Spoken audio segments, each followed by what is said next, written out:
आज हम बात करेंगे, जो यह प्रश्न है, जो ये विचार है, जीवन जैसा मिले उसे वैसे ही जी लेना। जानते हैं इसके भीतर की बात क्या है। अष्टवक ने बार बार कहा है, जीवन जैसा मिले उसे वैसे ही जी लेना।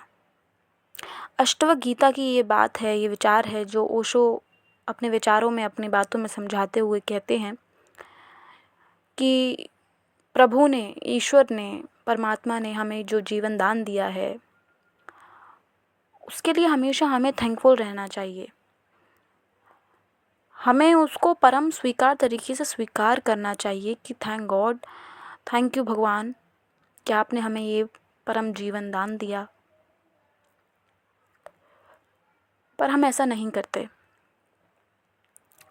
हम उसमें कई प्रकार की बाधाएं, कई प्रकार की उलझनों में फंस जाते हैं। तो अष्टवक जी ने अष्टवक गीता में यही कहा है, जीवन जैसा मिले उसे वैसे ही जी लेना, अन्यथा की मांग ना करना, जीवन जैसा मिले उसे परम स्वीकार से जी लेना। वो यही कह रहे हैं कि जीवन जैसा भगवान ने आपको दिया है उसमें अवश्य कुछ ना कुछ अच्छा छुपा होगा आपके लिए। इसीलिए उन्होंने जो आपको जीवन दिया है उसको परम स्वीकार से जी लेना, अन्यथा की मांग मत करना, कुछ और मत मांगो। जो दिया है उसमें खुश रहिए।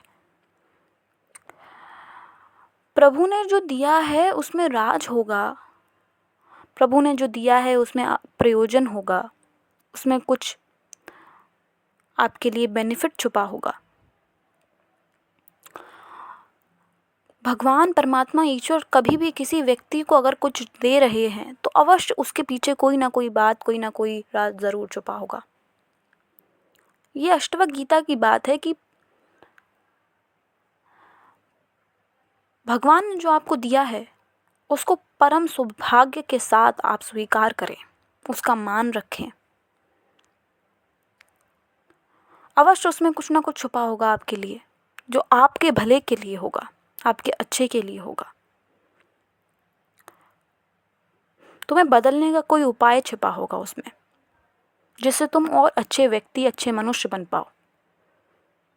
बात ये नहीं है कि वो ये कह रहे हैं कि आप अभी अच्छे नहीं हैं, वो ये कह रहे हैं आप बहुत अच्छे हैं। अपनी आत्मा को और अच्छा करिए। अच्छे के बाद और अच्छा होना बुरा है क्या? नहीं ना। तो बस भगवान यही आपसे कहना चाह रहे हैं। अष्टवक गीता में यही बात अष्टवक जी ने बार बार कही है कि अगर कुछ भी आपकी ज़िंदगी, आपके जीवन में जो भी घट रहा है उसके पीछे अवश्य कुछ ना कुछ बात होगी।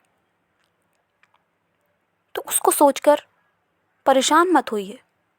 जो जैसा है उसे वैसा ही रहने दीजिए। किसी भी चीज़ को ज़्यादा सोचना, किसी भी चीज़ को गहराई तक जानना कभी कभार हमारे लिए ही घातक हो सकता है।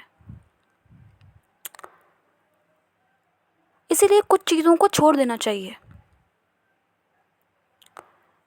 अगर उसमें आप ज़्यादा घुसेंगे, आगे तक जाएंगे, तो हो सकता है कि आपके लिए भी अच्छा ना हो। आप उसमें अपना टाइम वेस्ट कर दें, या फिर आपको उस गहराई को जान के अच्छा ना लगे, आपका मन बेचैन हो जाए। तो क्या ज़रूरी है हमें ऐसा कुछ जानना, इतनी गहराई में जाना कि हमें हमारे मन की चिंता ना हो? अगर हमारे मन की चिंता है हमें, तो हम ऐसी कोई गहराई को ना जाने जिससे हमारे मन को अच्छा ना लगे। ये हमेशा ध्यान रखिएगा।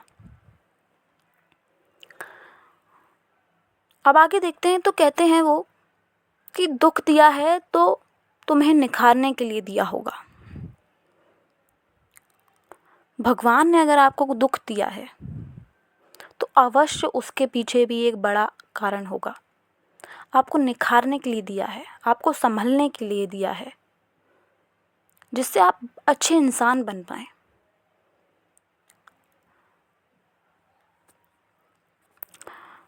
दुख में आदमी अवश्य निखरता है।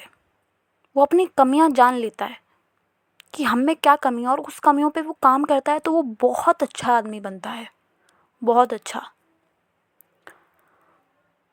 सुख हमारे जीवन को एक व्यस्तता के रूप में कर देता है कि हाँ, व्यक्ति अगर खुश है, पर उस व्यक्ति में क्या लग जाती है, जंग लग जाती है।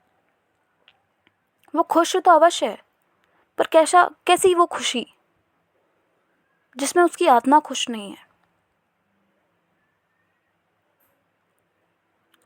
बताइए,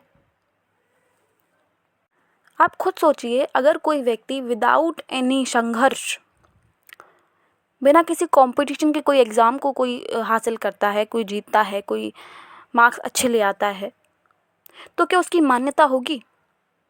हाँ, पब्लिकली तो आप बोल देंगे, पर अंदर से तो आप अपनी सच्चाई जानते हैं ना। क्या आपने इसके लिए मेहनत की है? क्या आपने उतना किया है जितना करना चाहिए था आपको? नहीं। तो यही एक बात है कि हम जिससे सुखी कह रहे हैं ना, जो हमें सुखी लग रहा है कि भाई इसके जीवन में कोई दुख ही नहीं है, बल्कि ऐसा नहीं होता। जो 4 तरीके की परेशानियों को उठा के आगे बढ़ता है, उसको हर चीज़ के बारे में नॉलेज होती है कि इस मोड़ पे अगर वो गया है, तो इस मोड़ पे अगर उसको पता है कि कितने कांटे हैं, तो वो आगे से उस मोड़ पर ध्यान रखेगा कि इतने कांटे हैं, तो मुझे संभल के चलना है। सुखी व्यक्ति के जीवन में कोई गहराई नहीं होती, क्योंकि उन्होंने वो संघर्ष तो किया है, पर उस गहराई को नहीं जान पाए हैं कि असल में वो क्या बात है। आप खुद बताइए, अगर कोई व्यक्ति मेहनत करके बहुत सारी कठिनाइयों के साथ अगर कोई एग्ज़ाम को प्राप्त करता है, किसी अच्छे अंक को प्राप्त करता है, तो क्या उससे ज़्यादा खुशी होगी या उस व्यक्ति को ज़्यादा खुशी होगी जो विदाउट एनी प्रिपरेशन, और उसके तुक्के जैसे शब्द हम यूज़ कर सकते हैं कि उसके मार्क्स अच्छे आ जाते हैं, तो उसको ज़्यादा खुशी होगी? बताइए। खुशी शायद दोनों को एक बराबर हो सकती है, पर एक को ये पता है कि हमने मेहनत की है, उसके बाद हमारे ये इतने अच्छे अंक आए हैं, इतने अच्छे मार्क्स आए हैं, और उसको नॉलेज होगी उस मार्क्स की। जितने उसके मार्क्स आए होंगे, जितने उसने मार्क्स लाए होंगे उस एग्ज़ाम में, तो उस एग्ज़ाम के लिए उसने पढ़ा होगा, मेहनत की होगी, तो उसके उस हिसाब से वो मार्क्स आए हैं। और जिसने वो पढ़ा ही नहीं है, तो मार्क्स ज़रूर आ गए, बट उस चीज़ की उसको नॉलेज ही नहीं है। उसी प्रकार की ये बात है। संघर्ष ही ना हो तो गहराई कहाँ से और आती है जीवन में? नहीं आ पाती ना। अगर आपने कोई संघर्ष ही नहीं किया है आपके जीवन में, तो आपको वो गहराई, आपको वो रास्ता ही नहीं पता। रास्ते में कितने कांटे हैं आपको यही नहीं पता, तो आपको आगे आ सकता है कुछ गड़बड़, आगे आपको कुछ दिक्कत हो सकती है। इसीलिए हमेशा भगवान के थैंकफुल रहिए, और जो जीवन में आपको भगवान ने दिया है उसको स्वीकार करिए, खुशी से स्वीकार करिए। हमेशा थैंकफुल रहिए, ऑलवेज। थैंक यू भगवान जी फॉर एवरीथिंग, जो आपने दिया, जो आपने किया, हर चीज़ के लिए धन्यवाद। जब आप जैसा आपका जीवन भगवान ने दिया है उस प्रकार आप जिएंगे, तो आप खुद देखेंगे, अपने जीवन में आपने कितनी सफलता प्राप्त कर ली है। कुछ समय के दुख आते हैं, प्रॉब्लम्स आती हैं, पर समय रहते भगवान उनको भी सॉल्व करते हैं। आपको वो ताकत देते हैं कि आप उन प्रॉब्लम को सॉल्व कर पाएँ।